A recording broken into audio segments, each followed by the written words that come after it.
નમસ્કાર મિત્રો, daily current affairs mock ટેસ્ટમાં આપનું હાર્દિક સ્વાગત છે। મિત્રો, આજે 4 જૂન 2026 ના રોજના કરંટ અફેર્સનો મોક ટેસ્ટની શરૂઆત કરીએ પ્રશ્ન નંબર 1 થી। તો જોઈએ આપણો પ્રશ્ન નંબર 1 કે દર વર્ષે 3 જૂનના રોજ વિશ્વભરમાં કયો દિવસ ઉજવવામાં આવે છે?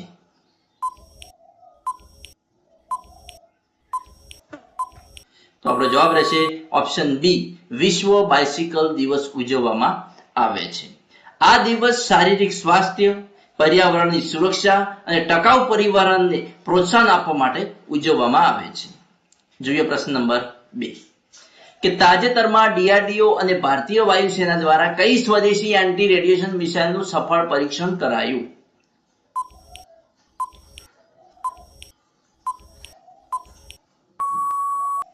આપણો જવાબ રહેશે ઓપ્શન સી, રુદ્રમ 2। આ air two surface missile 300 kilometre સુધીની રેન્જ ધરાવે છે અને દુશ્મનના રડાર તેમજ કોમ્યુનિકેશન સિસ્ટમને નષ્ટ કરી શકે છે। કઈ? રુદ્રમ 2, જેનું સફળ પરીક્ષણ કરવામાં આવ્યું છે।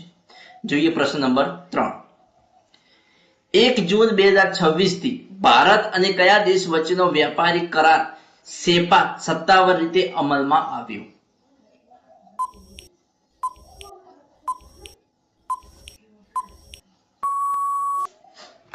આપણો જવાબ રહેશે ઓપ્શન એ, ઓમાન દેશનો। આ કરાર હેઠળ 99% થી વધુ ભારતીય માલ સામાનને ઓમાનમાં ડ્યુટી ફ્રી એક્સેસ મળશે। કયો કરાર? સેપા સત્તાવાર કરાર કર્યા પછી સત્તાવાર રીતે 99% થી વધુ ભારતીય માલ સામાનને ઓમાનમાં ડ્યુટી ફ્રી એક્સેસ મળશે। જોઈએ પ્રશ્ન નંબર 4 કે ભારતીય આર્મીએ જોધપુરમાં કઈ સ્વદેશી એઆઈ સંચાલિત લાઇટનિંગ મ્યુનિસ સિસ્ટમ એટલે કે ડ્રોનનું સફળ ટ્રાયલ પૂર્ણ કર્યું?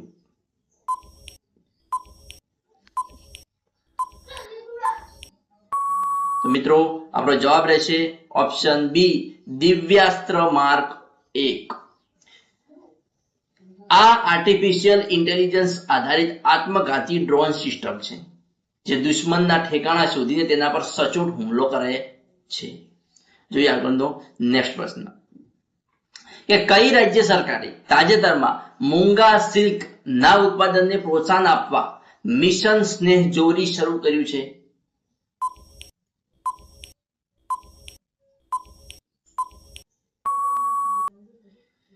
આપણો જવાબ રહેશે ઓપ્શન સી, અસમ। અસમ સરકાર વણકરોની આવક વધારવા અને વિશ્વ પ્રસિદ્ધ મૂંગા સિલ્કના ઉત્પાદનને વૈશ્વિક સ્તરે લઈ જવા આ મિશન લાવ્યું છે। કયું રાજ્ય લાવ્યું છે? અસમ રાજ્ય। જોઈએ આગળનો પ્રશ્ન નંબર 6 દેશની સરકારી આઈટીઆઈએસ ને અપગ્રેડ કરવા માટે કઈ યોજના હેઠળ પ્રથમ સ્ટ્રેટેજિક પ્રોજેક્ટને મંજૂરી અપાઈ?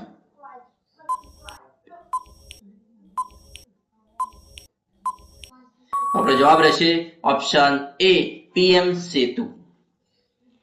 આ યોજના હેઠળ દેશની 1000 સરકારી આઈટીઆઈ ને આધુનિક ટેકનોલોજી અને ઉદ્યોગોની જરૂરિયાત મુજબ હબ તરીકે વિકસાવવામાં આવશે। જોઈએ આગળનો પ્રશ્ન નંબર 7 કે તાજેતરમાં ગુજરાતના વન વિભાગ દ્વારા ઉનાળાની આકરી ગરમીમાં વન્યજીવોના રક્ષણ માટે કયું વિશેષ અભિયાન શરૂ કરવામાં આવ્યું છે?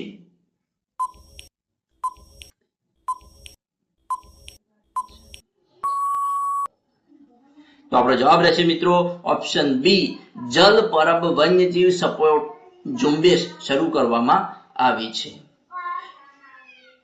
મિત્રો, ઉનાળામાં 42 ડિગ્રીથી વધુ તાપમાન અને પાણીની અછતને પહોંચી વળવા ખાસ કરીને કચ્છના નાના રણમાં કુડખર અને સ્થળાંતર કરતા પક્ષીઓ માટે કૃત્રિમ પાણીના કુંડા અને ટેન્કરોની વ્યવસ્થા કરવા માટે અભિયાન શરૂ કરવામાં આવ્યું છે।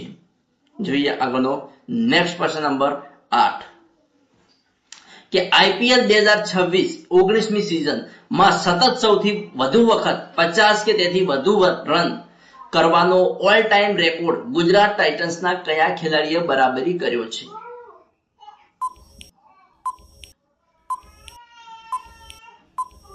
તો આપણો જવાબ રહેશે ઓપ્શન બી, સાઈ સુદર્શન। મિત્રો, ગુજરાત ટાઇટન્સના સ્ટાર બેટ્સમેન સાઈ સુદર્શને આ સિઝનમાં શાનદાર પ્રદર્શન કરીને આઈપીએલ ઇતિહાસમાં સતત 50+ સ્કોર બતાવવાનો સર્વકાલીન રેકોર્ડ બરાબર કર્યો છે.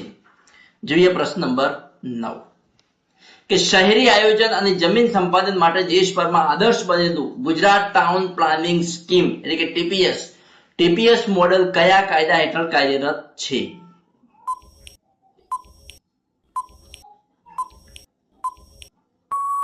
મિત્રો, આપણો જવાબ રહેશે option A, Gujarat town planning અને અર્બન ડેવલપમેન્ટ એક્ટ 1976. મિત્રો, તાજેતરમાં કેન્દ્ર સરકારે રાષ્ટ્રીય ઇન્ફ્રાસ્ટ્રક્ચર પ્રોજેક્ટ માટે આ મોડેલ ચર્ચામાં આવ્યું છે અને આ સદી જૂના સફળ મોડેલ અમદાવાદ, સુરત, રાજકોટ અને વડોદરા જેવા શહેરોમાં 1000 ચોરસ કિલોમીટરથી વધુ જમીનનો વિકાસ નાગરિકોને ભાગીદાર બનાવીને કર્યો છે. જોઈએ પ્રશ્ન નંબર 10 કે તાજેતરમાં ગુજરાતના કયા શહેરમાં સેમિકન્ડક્ટર ઉત્પાદન માટેની માઇક્રોન એટીએમપી ફેસિલિટીનું ઉદ્ઘાટન કરવામાં આવ્યું?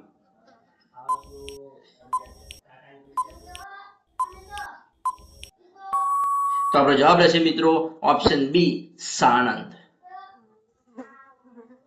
સાણંદ ખાતે વૈશ્વિક સેમિકન્ડક્ટર જાયન્ટ માઇક્રોનના પ્લાન્ટથી ગુજરાત ભારતમાં ચીપ મેન્યુફેક્ચરિંગનું અગ્રણી હબ બન્યું છે. કયું? તો કે ચીપ મેન્યુફેક્ચરિંગનું અગ્રણી હબ બન્યું છે ગુજરાતનું સાણંદ. જોઈએ આગળનો પ્રશ્ન નંબર 11 કે તાજેતરમાં ગુજરાત સરકારે ગ્રામીણ વિસ્તારોમાં રોજગારી અને આર્થિક વિકાસને વેગ આપવા માટે કઈ નવી યોજના લોન્ચ કરી છે?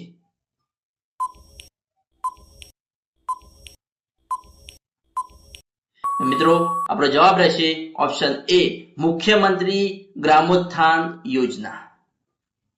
મુખ્યમંત્રી ગ્રામોત્થાન યોજના વિશે ટૂંકમાં જોઈએ તો કે આ યોજના હેઠળ ગ્રામીણ કારીગરો, નાના ઉદ્યોગો અને સ્વસહાય જૂથોને આર્થિક સહાય આપીને ગામડાઓ આત્મનિર્ભર બનાવવાનો લક્ષ્યાંક છે. ગામડાઓને આત્મનિર્ભર બનાવવાનો લક્ષ્યાંક છે મુખ્યમંત્રી ગ્રામોત્થાન યોજનાનો. મિત્રો, આજના કરંટ અફેર્સનો મોક ટેસ્ટ અહીંયા પૂરો કરીએ છીએ. નેક્સ્ટ આવતીકાલે કરંટ અફેર્સનો મોક ટેસ્ટ જોવા મારી ચેનલને સબસ્ક્રાઇબ કરવાનું અને તમારા મિત્રો સાથે લિંક શેર કરવાનું ના ભૂલતા. અને હા મિત્રો, તમારો સ્કોર કમેન્ટમાં જરૂર જણાવજો કેટલા સાચા છે. 11 માંથી તમારા કેટલા સાચા છે સ્કોર જરૂરથી કમેન્ટમાં જણાવજો.